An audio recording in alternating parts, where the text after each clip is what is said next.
हालात आपका यह है कि 5 दिन 7 दिन यात्रा किए, फिर चल पड़े विदेश की ओर। इसके पहले विधानसभा का मॉनसून सत्र हुआ, पटना में रहते राजनीतिक रूप से लापता, तो जनता भी लोकसभा चुनाव में अनावश्यक आपको मान चुकी है। बिहार विधानसभा में नेता प्रतिपक्ष तेजस्वी यादव इन दिनों कार्यकर्ता संवाद यात्रा पर बिहार भर की यात्रा पर निकले, लेकिन इसी बीच खबर यह आई है कि तेजस्वी यादव विदेश दौरे पर जाने वाले हैं। इस खबर के बाद से अब विपक्ष यानी कि एनडीए के जो लोग हैं वो लगातार अब तेजस्वी यादव के ऊपर हमलावर हैं। इस बार जदयू के मुख्य प्रवक्ता एमएलसी नीरज कुमार ने तेजस्वी यादव के ऊपर हमला किया है और हमला करते हुए कहा है कि लोकसभा के चुनाव में जनता ने आपको अनावश्यक मान लिया था और आगामी जो विधानसभा चुनाव है इसमें भी अनावश्यक मांग लेगी।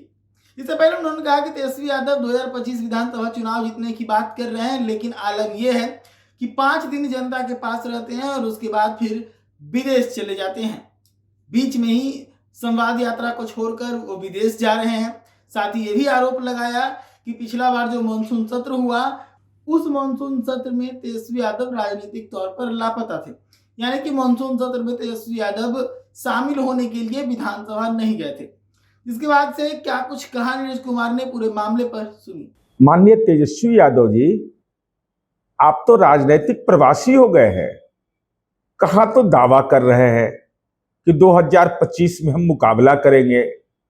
हालात आपका यह है कि 5 दिन 7 दिन यात्रा किए, फिर चल पड़े विदेश की ओर। इसके पहले विधानसभा का मॉनसून सत्र हुआ, पटना में रहते राजनीतिक रूप से लापता, विदेश यात्रा, तो बिहार यात्रा को बीच में स्थगित किया जाना यह बताता है कि राजनीति परिवारवाद की बुनियाद पर जब चलेगा तो जनता से जुड़ा होना आपके लिए मौलिक रूप से आवश्यक नहीं है।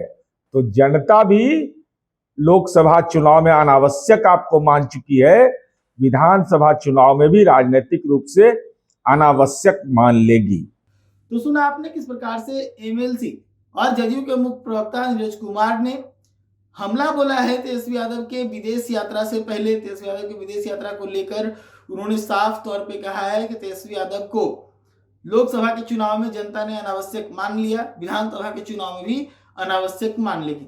इससे पहले मैं आपको बता दूं कि तेजस्वी यादव के ऊपर लगातार एनडीए के जो नेता हैं वो एक एक करके हमला कर रहे हैं और सभी यही कह रहे हैं कि तेजस्वी यादव 5 दिन जनता के बीच और बाकी समय विदेश में रहते हैं। कल इसी मामले को लेकर सम्राट चौधरी ने भी तेजस्वी यादव के ऊपर हमला बोला था। उन्होंने भी कहा था कि 5 दिन ये और लालू परिवार जो है वो जनता के बीच में रहते हैं और 25 दिन विदेश में रहते हैं। तो ये तेजस्वी यादव की विदेश यात्रा से पहले लगातार एनडीए के जो नेता हैं वो अब हमलावर है तेजस्वी यादव के ऊपर। हालांकि राजद की तरफ से भी पलटवार किया जा रहा है और कहा जा रहा है नरेंद्र मोदी के बारे में कि वो भी ज्यादातर समय विदेश में ही रहते हैं। इस बात का जवाब कल मृत्युंजय तिवारी ने दिया था तेजस्वी यादव की तरफ से। क्या कुछ कहा था उन लोगों ने, मैंने आपको पिछली खबर में भी दिखाई, और नीरज कुमार ने क्या कुछ कहा आपने साफ तौर पर सुना। ऐसे तमाम खबरों के लिए जुड़े रहिएगा द न्यूज़ के साथ। धन्यवाद।